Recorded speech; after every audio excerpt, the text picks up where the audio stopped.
नमस्कार। आचार सलील चैनल में आप लोग का स्वागत है।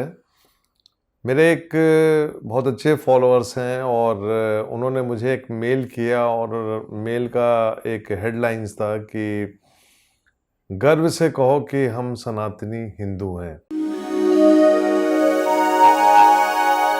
मैंने बहुत समय पहले आरएसएस की कुंडली डिस्कस की थी और आरएसएस की कुंडली को डिस्कस करने के साथ साथ मैंने हेगड़ेवार जी की कुंडली डिस्कस की थी।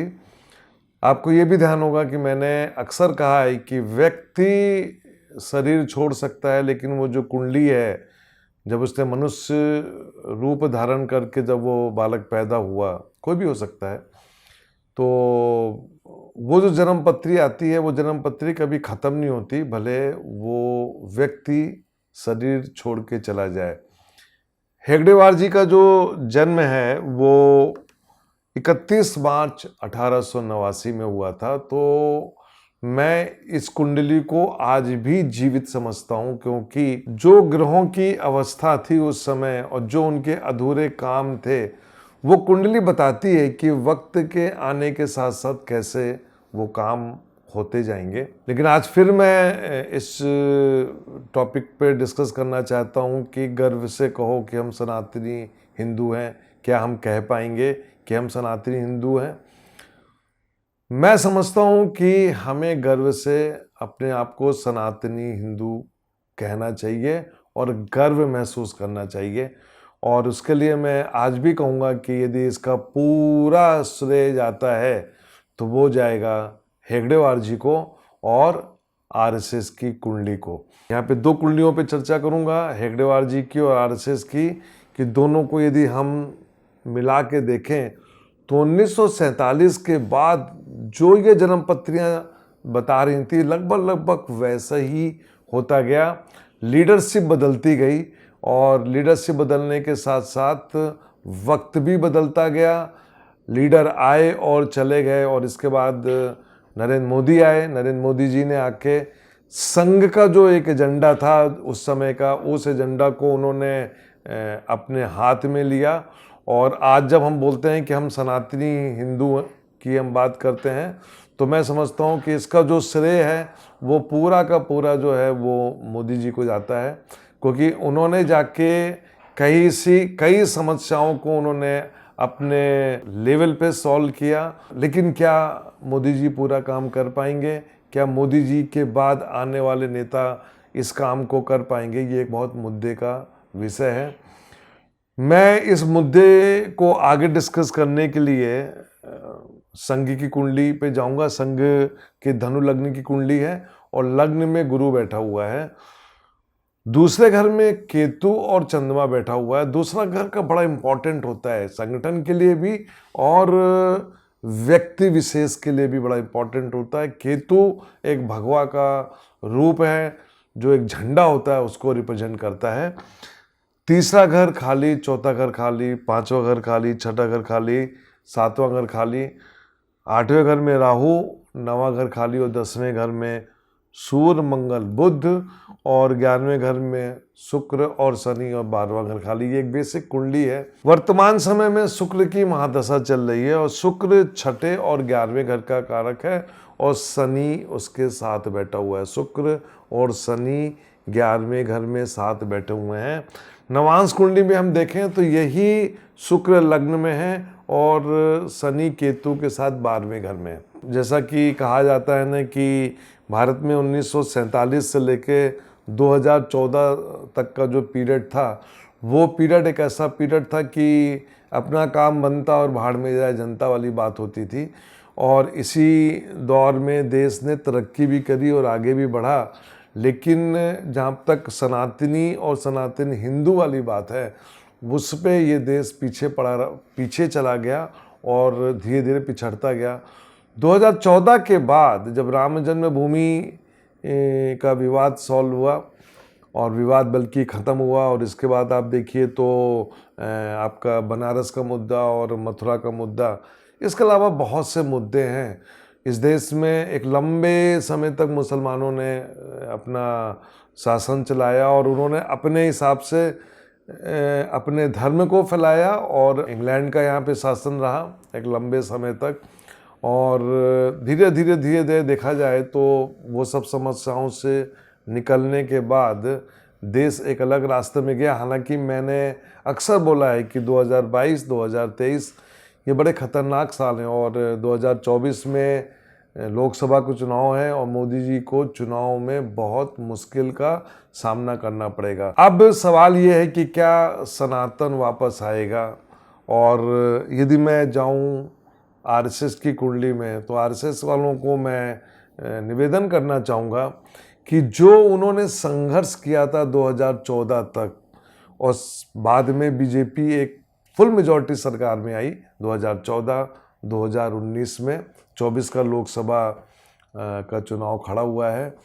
तो मैं आप लोगों से निवेदन करूंगा आरएसएस के लोगों से कि वो शुक्र के प्रभाव से वापस निकलें। शुक्र का प्रभाव का मतलब ये होता है कि ग्लैमर के प्रभाव से वापस निकलें। और संघ को मैंने जितना समझा है संघ आजकल वैसा नहीं है।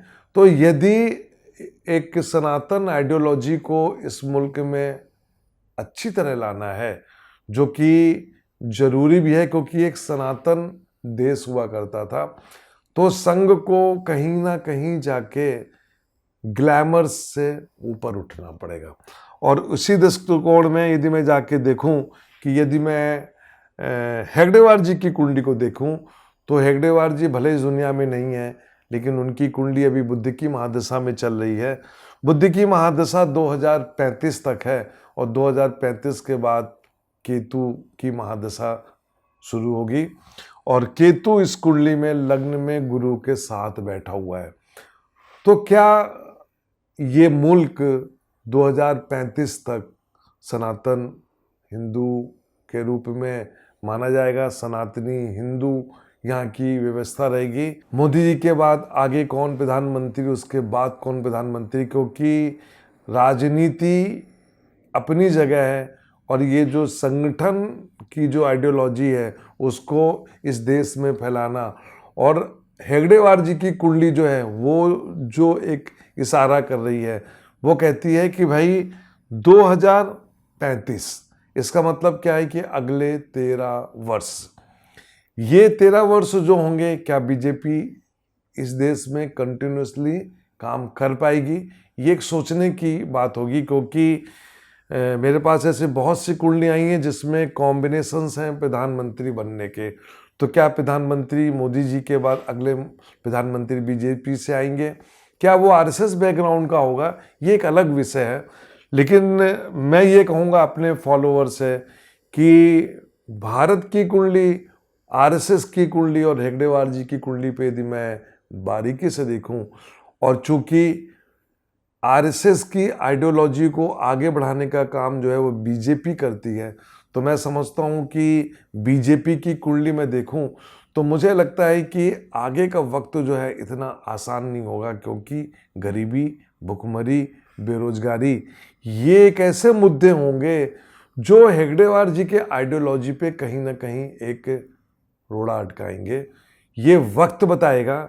लेकिन मैं ये कहूँगा कि यदि अगले 13 वर्ष इस देश में विकास हुआ और बीजेपी में यदि अच्छे लोग आए, बीजेपी में यदि आरएसएस बैकग्राउंड के लोग आके और इस देश को आगे बढ़ा ले जाते हैं, तो मैं कहता हूँ कि 2035 तक हम लोग कह सकते हैं कि एक सनातन देश के रूप में ये जाना जाएगा। और 2035 का जो साल है, मैंने अपने रिसर्च में भी कहा हुआ है कि 2035 से 2040 के बीच में, बल्कि 2037 के बीच में इस दुनिया की आबादी जो होगी वो 1/4 से भी कम हो जाएगी। मतलब अगले 13-14 साल जो होंगे वो बड़े परिवर्तन के रहेंगे। और ये मैं भी नहीं कह रहा हूँ, दुनिया के तमाम संत बोल रहे हैं, बड़े बड़े ज्योतिषी बोल रहे हैं और बड़े बड़े संत, साधु संत बोल रहे हैं। ग्रंथों में लिखा गया है, कुरान में भी बोला गया है कि क़यामत का दौर शुरू हो चुका है। और मैंने एक वीडियो में बोला है कि जितने भी मैन मेड रिलीजन्स हैं वो आगे चल के ख़त्म हो जाएंगे और आगे चल के एक सनातन परंपरा इस पूरी दुनिया में रूल करेगी? क्या वो भारत से शुरू होगी? क्या ये 2035 के बाद पूरे दुनिया में फैल जाएगी? ये तो वक्त बताएगा। लेकिन मैं अपने फॉलोअर्स को ये बताना चाहता हूँ कि इसमें रोड़े होंगे, इसमें अड़ंगे होंगे, क्योंकि इस देश में बहुत सी समस्याएं हैं। आबादी, महंगाई और गरीबी। अभी हमको इससे भी निपटना है, इधर भी हमको ध्यान देना है, हमको भाई भतीजावाद से भी बचना है। राजनीति में अच्छे लोग आएँ, ये बहुत ज़रूरी है। क्योंकि मैं आपको ये बताना चाहता हूँ कि अन्ना आंदोलन के बाद जो एक उम्मीद थी कि अच्छे लोग आके इस मुल्क को बदलेंगे, वो मेरे दृष्टिकोण से वो आइडियोलॉजी कहीं ना कहीं जाके खत्म हो गई है। अब देखना ये है कि क्या आरएसएस वापस 2014 के पहले वाले आरएसएस बन के इस मुल्क को एक नया रास्ता दिखाएगा? ये वक्त बताएगा। लेकिन मैं अपने फॉलोअर्स को बताना चाहता हूँ कि इसमें कोई दो राय नहीं है कि ये मुल्क एक सनातन धर्म के नाम से जाना जाएगा, और हम लोग कहेंगे कि गर्व से कहो कि हम सनातनी हिंदू हैं। नमस्कार।